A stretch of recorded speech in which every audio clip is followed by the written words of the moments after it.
Well guys, today I'm going to try to finally tackle the stance issue we have on the SQ5. If you've been following along, you'll know that I don't really like the rake we have with this setup, and you can kind of see it here at this angle. The front is much lower than the rear.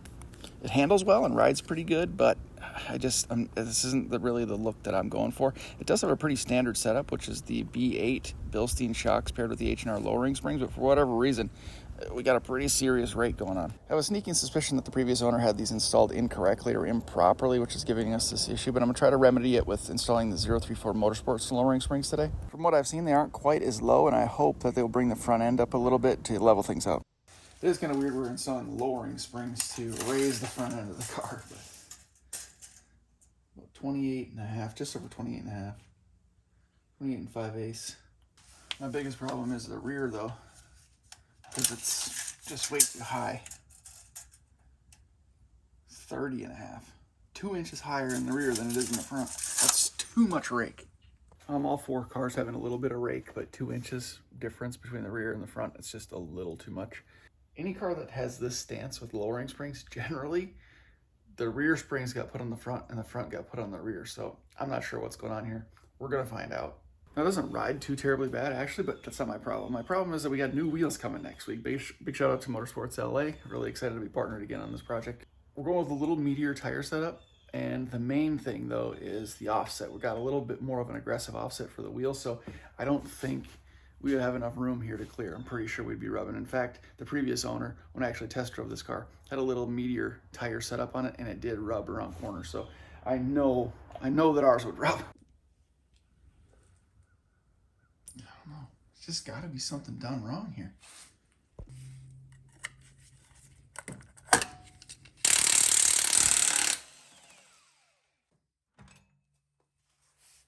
Well, so far it looks like they were installed correctly. The fronts are in the front.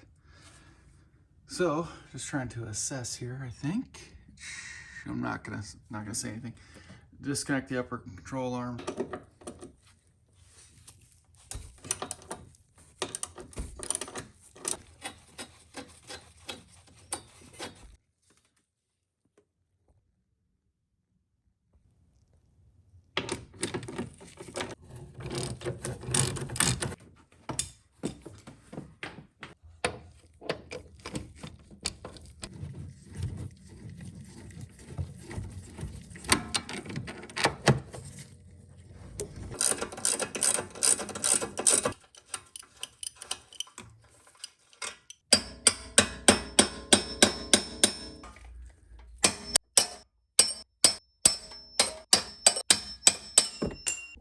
I would just go ahead and order some of these upper control arm bolts before taking on this project.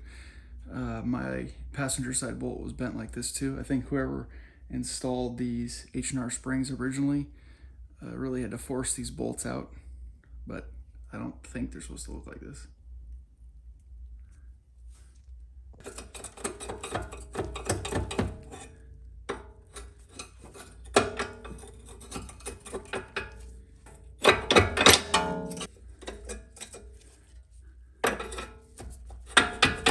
So now I'm just going to disconnect the strut from the lower control arm, and then we'll go back up under the hood and remove those 4 bolts that are holding the top mounting point of the assembly.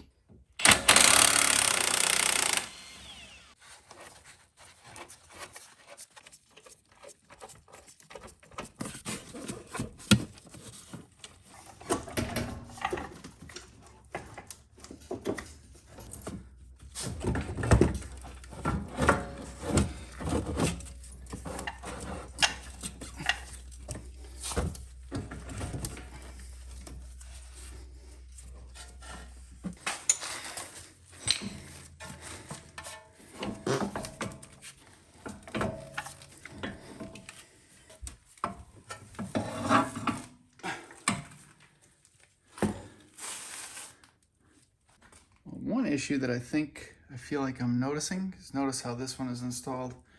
The closer rings, the larger ring at the bottom, whereas this one has the smallest coil at the bottom and the tightly compact coils up toward the top hat.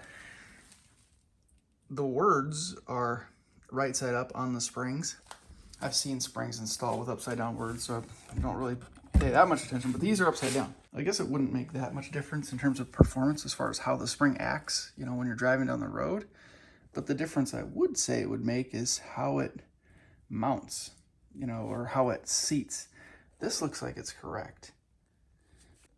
See, I would say they'd install like this with the words legible, you know, right side up, which would mean that this one, the driver's side one, was installed correctly, where this one might be upside down technically.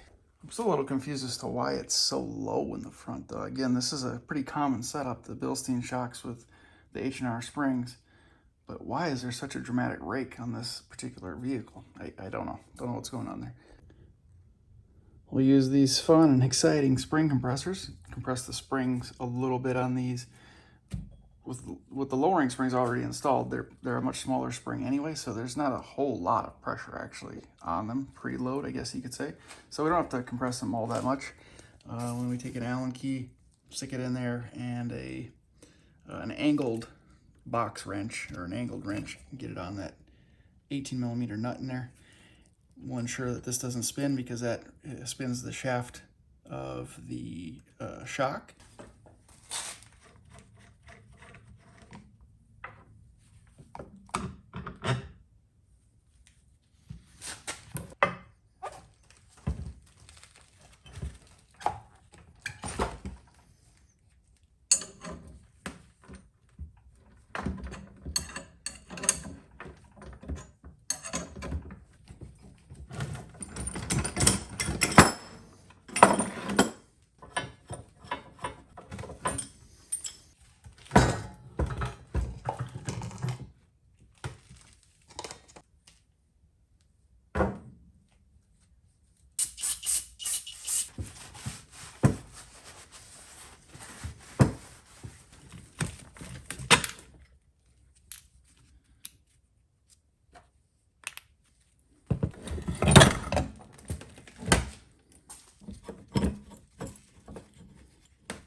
I thought getting this strut assembly out was tough, but geez, getting it back in, having to finagle this around, twist it and turn it, rotate it without scratching your fender. Oh, bit of a nightmare, but we got her.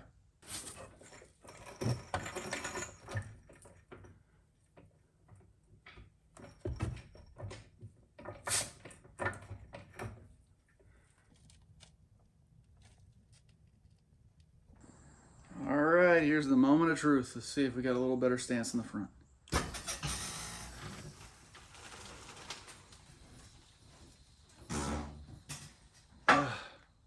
No change.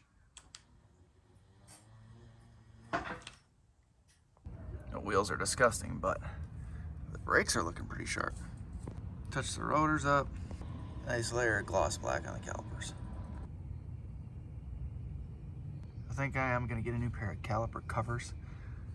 These aren't too bad, but the white is kind of wearing away a little bit, so fresh calipers with the new wheels, gonna look sick. I shouldn't say there was no change. It looks like it brought the fronts up, maybe relative to the back, maybe 1/4 of an inch. Driver's side front seems a touch lower, and the rear seems a touch higher. Weird.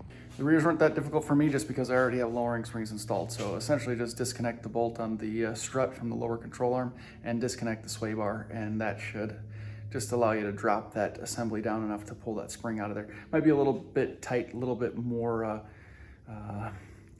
strenuous to get the factory spring out, but a lowering spring should basically just pop right out of there. We didn't change the stance really at all, but I will say that these seem to ride a little bit better than the H&Rs. It could be just because they're brand new, but they just don't feel quite as jarring on the road, so I guess there is a positive to it.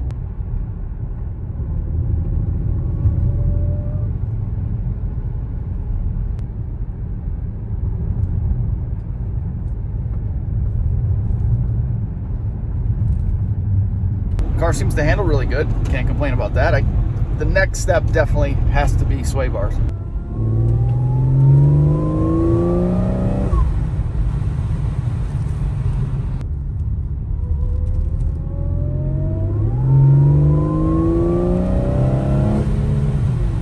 Actually, next up might have to be coilovers. We got to really get this stance dialed in. And I like the adjustability of coilovers anyway, but because we have an aggressive wheel and tire package coming, I'm gonna really need to be able to adjust my ride height to fit those wheels accordingly. I can't just throw a lowering spring on and assume that it's going to fit perfectly. It's not gonna work. So we're shopping them now.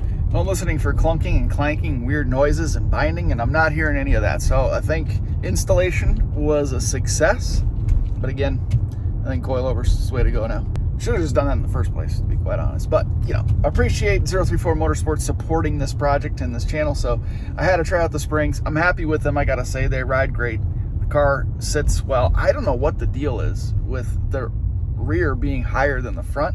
Everything seemed to be installed correctly, both by the previous owner and now by myself. And I wouldn't think that the shocks themselves would have really any impact on ride height, but I don't know. Again, these are Bilstein shocks from a B8 SQ5. So apparently that's a typical combination. The Bilstein shocks with the H&R lowering springs.